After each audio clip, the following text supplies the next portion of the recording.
आपकी सेमा खराशी चाहूंगा। नबी चले सिद्दीक अकबर को लेकर साथ साथ। हिजरत का हुक्म आया, नबी ने मक्का छोड़ा, मदीना की तरफ रवाना हुए, मगर जाते जाते दो लोगों को चुन लिया। दो को चुन लिया। एक को साथ होने के लिए चुना और एक को बिस्तर पर सोने के लिए चुना।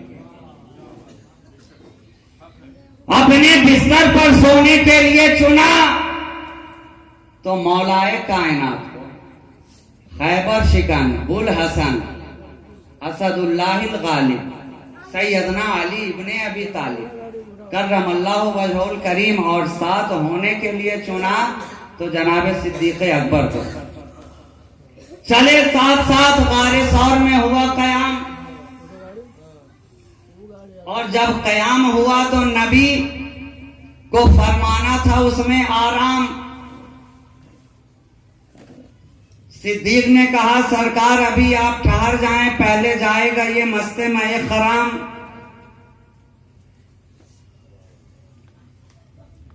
गए अंदर, गार को साफ किया, कपड़ों को फाड़ फाड़ कर सारे सुराख को कर दिया बंद। कहा हुजूर अब आप तशरीफ ले आए। नबी गार के अंदर तशरीफ लाए। सर है नबी का, जानू है सिद्दीक अकबर का, और सारे सुराख को बंद करने के बाद जब एक बच गया तो उसमें अपने पांव का अंगूठा लगा दिया। ये तो आप सब जानते हैं अल्हम्दुलिल्लाह। अब जरा सिद्दीक की किस्मत पर कुर्बान जाइए। मैं ये तो कभी बयान करता ही नहीं कि मेरे नबी सो रहे थे, मैं ये कहता ही नहीं। हाँ, नबी जलवाए इलाही में मुस्तगरक थे, आपकी आंखें बंद थी।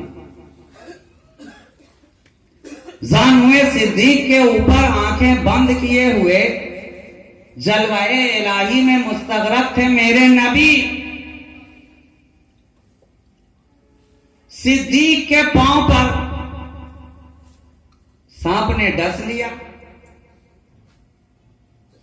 आंखें अश्कबार हो गईं, आंखों से ढलकते हुए आंसू आकर गिरे चेहरे मुस्तफा पर। ऐ सिद्दीक, मैं तुम्हारे आंसुओं की किस्मत पे भी कुर्बान गया कि उन्होंने भी किस्मत पाई तो कैसी कि चले थे सिद्दीक की आंख से पहुंचे रुखसारे मुस्तफा तक। आंसुओं की भी मेराज हो गई। जब आंसू के कतरे टपके रुखसारे मुस्तफा पर, नबी ने अपनी चश्मे करीमाना को वाह फरमाया। देखा कि यार का चेहरा पीला पड़ा हुआ है, जर्द है, तकलीफ के आसार नुमाया हैं। पूछा सिद्दीक हुआ क्या? कहा हुजूर पांव में किसी जहरीले जानवर ने डस लिया है, उसी की तकलीफ की शिद्दत के बिना पर आंखों से अश्क जारी हैं, मगर मैं पांव हटाऊं तो किस तरह? कहा सिद्दीक अपने पांव को हटा लो, जिस काम में तुम लगे हुए हो वही वो भी करना चाहता है। तुम भी दीदारे मुस्तफा कर रहे हो, वो भी हजारों साल से इसी तमन्ना में, वो भी दीदार ही की तमन्ना लिए न जाने कितने बरसों से इस गार में है। पांव हटाया सिद्दीक ने, दीदार का तमन्ना लिए हुए सांप बाहर आया, वापस चला गया। नबी ने अपना लुआबे दहन लगा दिया सिद्दीक के पांव पर। इधर लगाना था उधर जहर हो गया काफूर, इधर लुआब लगा उधर जहर भी आब हो गया। और बात यहीं तक खत्म नहीं हुई। रावी ने आगे बयान किया कि ये नबी के लुआबे दहन का एजाज था। एक बार लगाया सिद्दीक के पांव पर, लेकिन कयामत तक ये सिद्दीक की नस्ल का एजाज है कि उनके बाद लेकर कयामत तक जो भी नस्ल में आएगा, किसी को सांप काटता आज तक नजर नहीं आया, किसी को डसता आज तक नजर नहीं आया। तो नबी ने एक बार लगा दिया सिद्दीक तो महफूज हुए हैं, उनकी तमाम के तमाम नस्ल भी महफूज हो गए। ये है लुआबे दहने मुस्तफा का एजाज। और उसी से सरकते हुए नीचे ठूडी के करीब आ गए तो इसके ऊपर रीशे मुबारक दिखाई पड़े, जिसे आप कहते हैं मुए मुबारक। अरबी वालों ने लिहिया कह दिया, अंग्रेजी वालों ने बियर्ड कह दिया, फारसी वालों ने मुंह कहा, उर्दू वालों ने दाढ़ी कहा। मगर जरा देखिए तो सही, आप जब हजामत के लिए जाते हैं तो चेहरा बनवाएं, दाढ़ी बनवाएं या हजामत करवाएं, सर के बाल तरशवाएं, तो उसे नाई या तो कूड़े पर वो नजर आएंगे या करकट पे या किसी नाली में। मगर ये हैं नबी के मुए मुबारक, बाले मुबारक,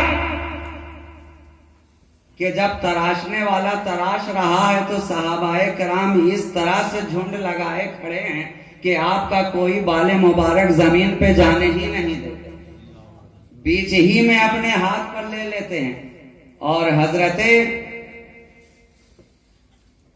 खालिद इब्ने वलीद उसी बाले मुबारक को अगर अपने इमामे में दस्तार में रख लें तो जिस जंग में भी जाएं कामयाब व कामरान होकर आए।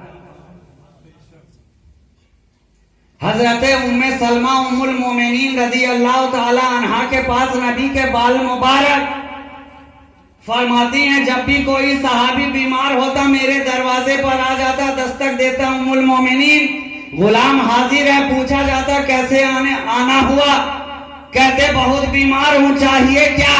शिफा चाहिए। चाहिए क्या? सेहत चाहिए। कहा घबराते क्यों हो, कटोरे में पानी लाओ। पानी लाया गया, नबी के मुंह मुबारक को डालकर बाहर निकाल लिया गया, पीने वाला पीकर चला गया। लेकिन जाते जाते कह उठा कि आया था तो बीमार था, अब यहाँ से जा रहा है तो मुकम्मल सेहतयाब होके जा रहा है, शिफायाब होकर जा रहा है। और आज तो हर खानकाह के अंदर अक्सर व बेशतर साल में कम से कम एक मर्तबा नबी के मुंह मुबारक की जियारत जरूर कराई जाती है। खानकाए शहबाजिया में भी कराई जाती है। हमारे वालिद ने लाया था अहमदाबाद गुजरात से। मगर एजाज तो देखिए नबी के मुंह मुबारक का कि जब लाया था तो एक, आज जब उसे खोलते हैं तो नजर आता है उसमें अनेक। अब मैं हैरान रह गया है मेरे नबी, जब आपका एक बाले मुबारक इतना जिंदा है तो आज मेरा मुस्तफा गुंबदे खजरा में रहकर कितना जिंदा होगा। अरे जब उनका बाल ना मरा तो उनकी आल कहां से मरे। ये जिंदगी है। नबी का मुंह मुबारक भी जिंदा, और मुंह मुबारक तो छोड़िए, जिस पत्थर पे मुस्तफा कदम रख दें वो पत्थर जिंदा हो। नक्शे पाए रसूल आस्ताने पर आकर कभी मौका मिले तो देख लीजिएगा, कदम रसूल के अहाते में नबी ने कदम रखा था कब? 1450 साल गुजर गए। मगर ऐ पत्थर तेरी भी क्या किस्मत है, तेरी भी क्या किस्मत है कि तुझ पर नबी का कदम आ गया, कदम आ गया। इसलिए मैं हमेशा कहता हूं कि हजर हजर में भी फर्क है और बशर बशर में भी फर्क है, इसीलिए असर असर में भी फर्क है और नजर नजर में भी फर्क है। मगर मैं बात अभी फकत करूंगा हजर की। नबी ने कदम रखा था आज से 1450 साल पहले, 1450 साल पहले पत्थर ने अपने सीने को मोम की तरह कर लिया। नबी के पाए मुबारक का नक्श पत्थर के सीने पर। मगर दुनिया का कोई ऐसा पत्थर दिखाइए कि जिसे रोज घिसा जाए, रोज मला जाए, रोज धोया जाए और उसके ऊपर निशान बाकी रह जाए। अरे हमने तो देखा, कुएं के घाट पर आप जाएं, मजबूत से मजबूत पत्थर लगा दें, लेकिन खाली घड़ा भी उसके ऊपर अगर रोज रखा जाता है तो वो भी घिर जाया करता है कुछ सालों के बाद।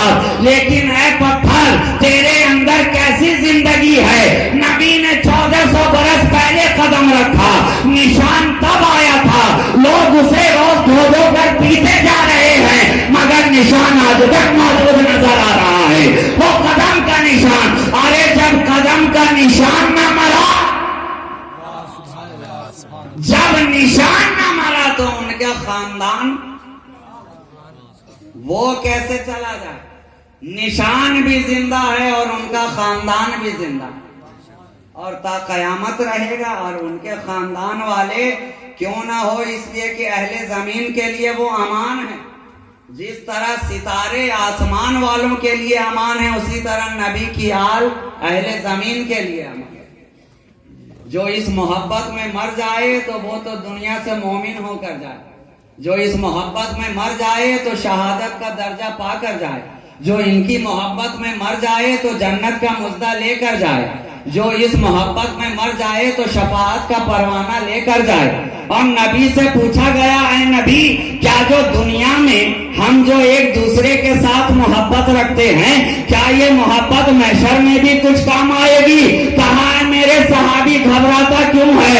अरे यहाँ जिसके साथ तुझे मोहब्बत है, कल रोज़े हज में भी तो उसी के करीब करीब नजर आएगा, करीब करीब नजर आएगा। तो हम अपनी मोहब्बत पे क्यों ना नाजा हो? हमें मोहब्बत है तो शहबाज़े कलंदर से है, हमें मोहब्बत है तो मखदूमे सिन्ना से है, हमें मोहब्बत है तो सरकारे कला से है, हमें मोहब्बत है तो आला हज़रत अशरफी मियां से है, हमें मोहब्बत है तो मुहद्दिसे आज़म हिंद से है, हमें मोहब्बत है तो शेखे आज़म से है, हमें मोहब्बत है तो महबूबे इलाही से है, हमें मोहब्बत है तो रोशन चराग से है, हमें मोहब्बत है तो ख्वाजा खाजगा से है। दुनिया में जब इनकी मोहब्बत है तो महशर में भी हम इन्हीं के दामन में नजर आएंगे, इन्हीं के करीब नजर आएंगे। तो जाने वाला भी जो गया है इसी मोहब्बत को अपने सीने में लेकर गया, इसी मोहब्बत को अपने सीने में लेकर गया। नाम क्या था?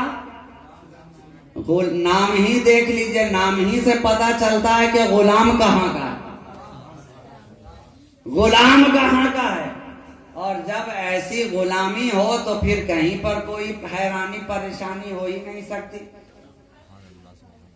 इस निस्बत ने बता दिया, निस्बत गुलामी ने, कि जाने वाला जो गया वो नाकाम होकर दुनिया से नहीं गया बल्कि कामयाब व कामरान होकर। इसलिए दोस्तों मोहब्बत पैदा करो, इस सीने के अंदर रसूल की मोहब्बत भी हो, अहले बैते रसूल की भी मोहब्बत हो। अरे हम तो आशिक़े मुस्तफ़ा हैं, गुलामाने मुस्तफ़ा हैं, जानिसारे मुस्तफ़ा हैं। आल की बात तो छोड़िए, हमें तो उनके काल से भी मोहब्बत है, उनके हाल से भी मोहब्बत, और जिस अदा से चल जाएं तो उनकी चाल से भी मोहब्बत है। जो सवाल फरमा ले तो उस सवाल से भी मोहब्बत है।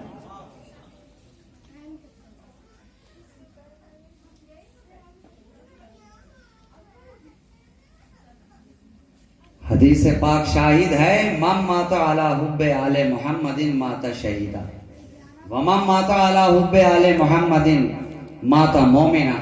तो इस मोहब्बत को अपने दिल के अंदर, और मोहब्बत हो तो खालिस हो, है ना? मोहब्बत हो तो खालिस हो, मोहब्बत में मिलावट नहीं चलती।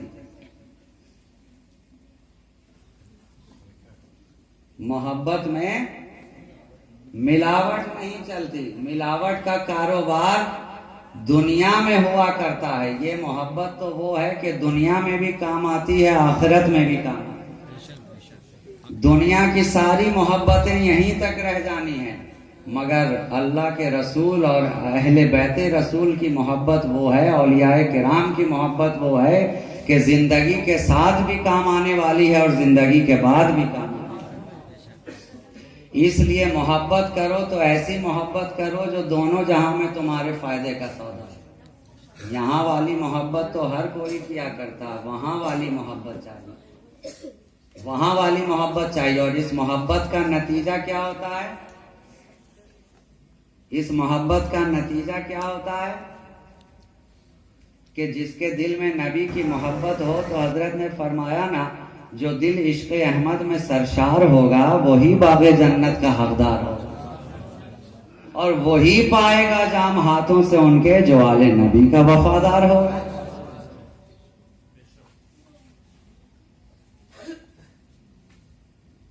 यह मोहब्बत बड़े काम की चीज है। आखिरी बात अर्ज कर दूं, और ये आखिरी ही है। आप ये मत सोचिएगा कि ये कितनी मर्तबा तो मैं अब तक आखिरी कह चुका, कहीं रात ही ना आखिर हो जाए। मगर आपकी इजाजत हो तो कह दी जाए। नहीं लगता अब आपके ऊपर थकान का जो है गलबा हो चुका जी।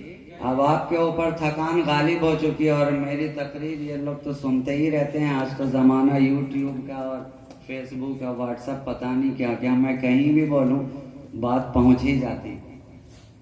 और जब थकान या नींद आप पर गालिब हो जाए तो मैं हमेशा कहता हूं कि अगर उस वक्त में हम मिर्ज़ा गालिब को भी लाकर बिठा दें तो वो भी गालिब नहीं हो सकते। मगर नबी की मोहब्बत देखिए क्या है कि नबी ने नमाज पढ़ाई सूरज ग्रहण की, अभी 1-2 रोज पहले शायद के लगा भी था, है ना। नमाज पढ़ाई, नमाज ही के दौरान लोगों ने देखा कि नबी थोड़ा सा आगे बढ़े और फिर पीछे भी हटे।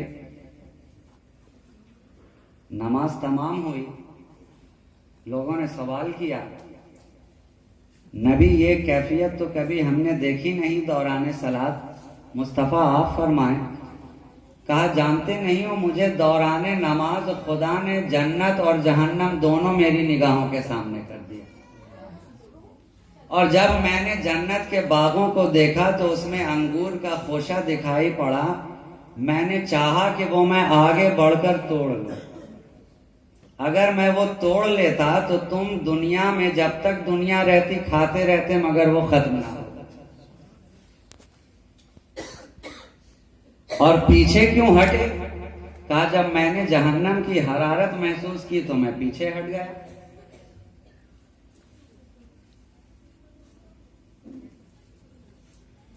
अब आज का इंसान सवाल पे सवाल करने लगा, ये क्या बात हुई कि दीवारे किबला के अंदर नबी की निगाहों के सामने इतनी बड़ी जन्नत भी आ जाए और जहन्नम भी आ जाए, ये कैसे पॉसिबल है? मैंने कहा ये वही सवाल कर सकता है जो खुदा को कादिर मुतलक नहीं मानता। खुदा की जात तो कादिर मुतलक है, उसके लिए क्या दुश्वारी है, उसके लिए क्या एहतियाज है? अरे जब इंसान की निगाह के अंदर ये इतना बड़ा आसमान समा जाए, कहकशां समा जाए, चांद समा जाए, निगाह इतनी छोटी मगर इतनी बड़ी कायनात निगाहों के सामने है। आसमान भी दिख रहा है, चांद भी दिखाई पड़ रहा, सितारे भी दिखाई पड़ रहे हैं, तो नबी की निगाहों का कहना क्या? और दिखाने वाला जब खुदा हो,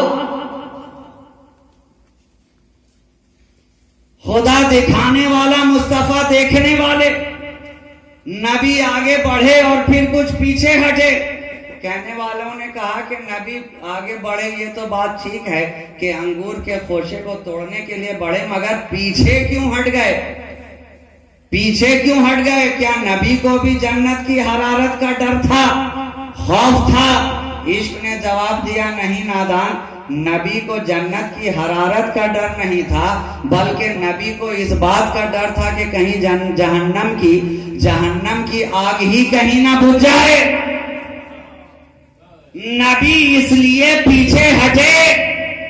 नबी को जहन्नम की आग का डर नहीं, बल्कि जहन्नम की आग को नबी से डर था कि कहीं ये हरारत ही ना बुझ जाए। और खुदा तो चाहता यही है कि दुश्मनाने नबी के लिए जहन्नम की आग भड़कती रहे।